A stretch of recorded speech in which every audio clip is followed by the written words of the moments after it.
All right, hello, boys and girls. I'm really excited about doing our drawing today.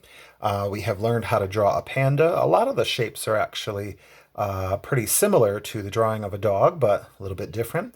So I hope you succeeded in drawing your panda. If not, go back to your video again and practice. So this is going to be pretty good. I've got a whole bunch of ideas. Of course, we have our subject here. And this is our background details here. Your subject is always the main part of your drawing. The background is always, the details are always the background. You can certainly draw what I draw, but at the same time, I would encourage you to use your imagination and develop your own world. Use your imagination, figure out where your panda is and what might be in your world. So I've been kind of looking at my panda and thinking about, what could be in his world. I think the first thing that I'm going to do for my panda really is I'm just going to give him the rest of his body here because he looks kind of funny without his body. And I'm just going to color maybe this little spot here in his tummy. I'm going to color that in black. Again, you can do what I do. You don't have to. You're welcome to. I encourage you to use your own imagination. Use your imagination. So now he has a body.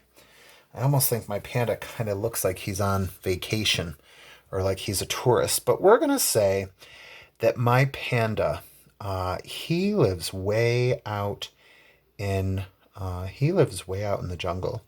So I think that there maybe is some sort of like a mystical, there's some sort of like a mystical mountain or something back here behind my panda. Maybe he lives in a really mountainous region or something like that.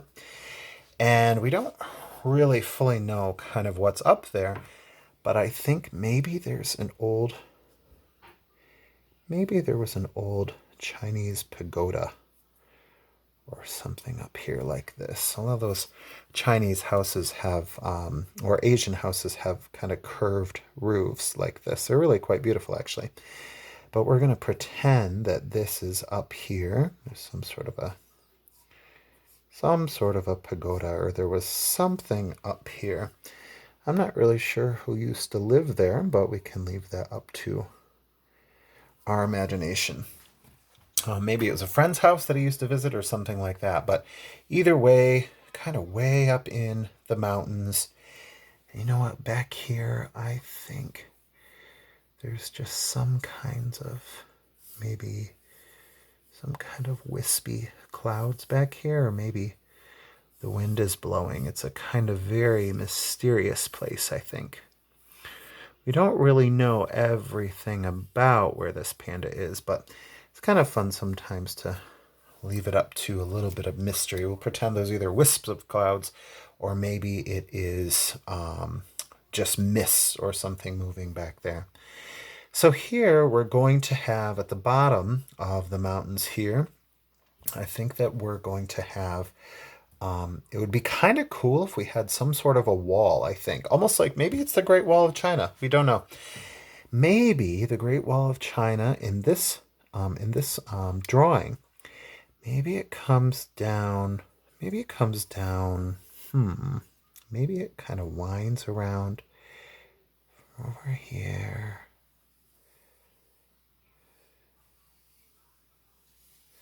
Maybe he's on the Great Wall. I don't know. The cool thing is about when you're doing your background, your details, you can, the more that you sketch and the more that you use your imagination, the more ideas kind of come to life. So what I did there to make this wall look like it's closer is that up front it's wider.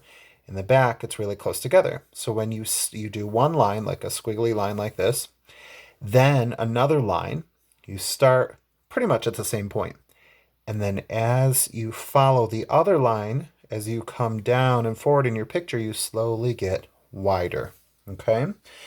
So if this is going to be a wall, there's going to be parts where we see the edge of the wall. Now this is kind of a little bit tricky here, but so almost back here, we're going to have to do a third line.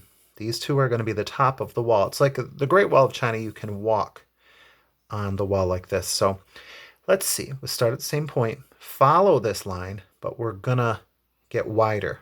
Okay, so we're gonna follow and get wider like this. Okay, here, I'm gonna bring a straight line down, and we're gonna follow along and get a little bit wider here. And we need a little bit of one here.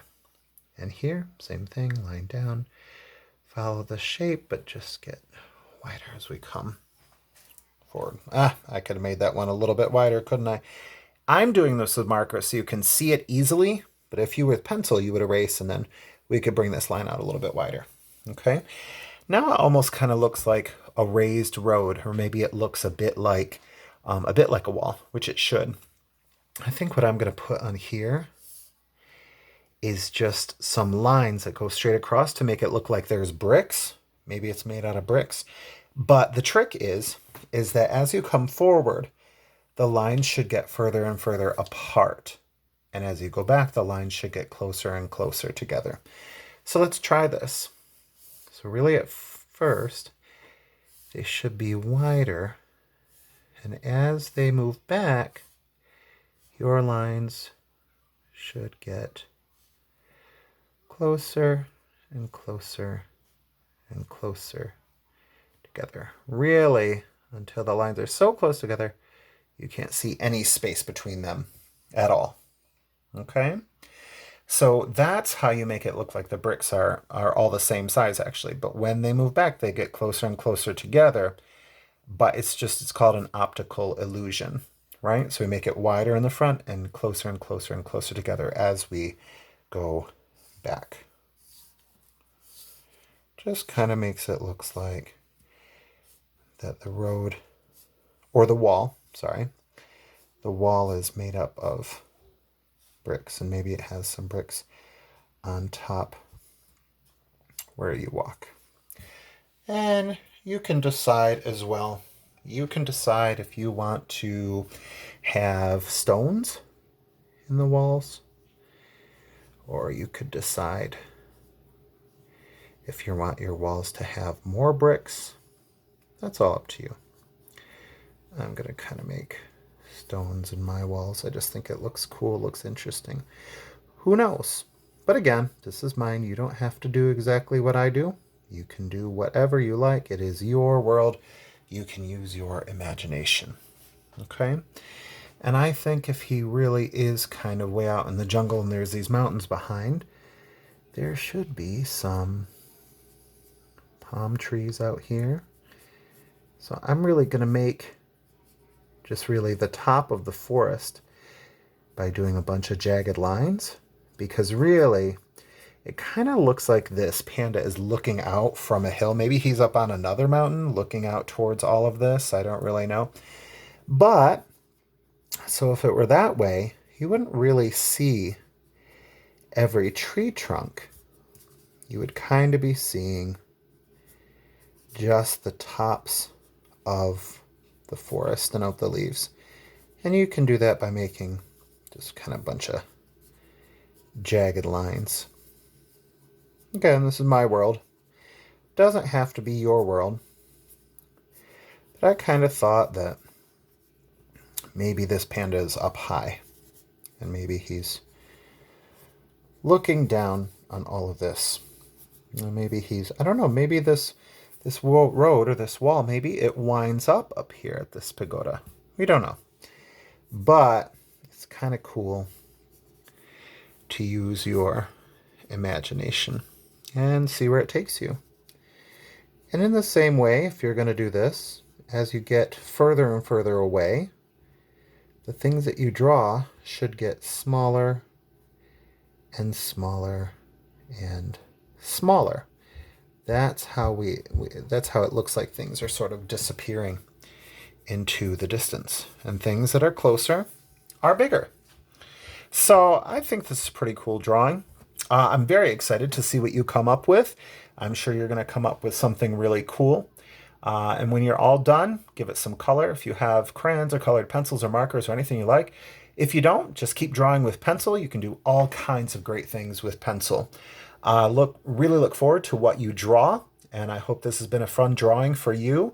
Stay safe, stay well. Anybody who submits pictures, I'm giving out dojos. All right, looking forward to it. Talk to you soon. Bye-bye.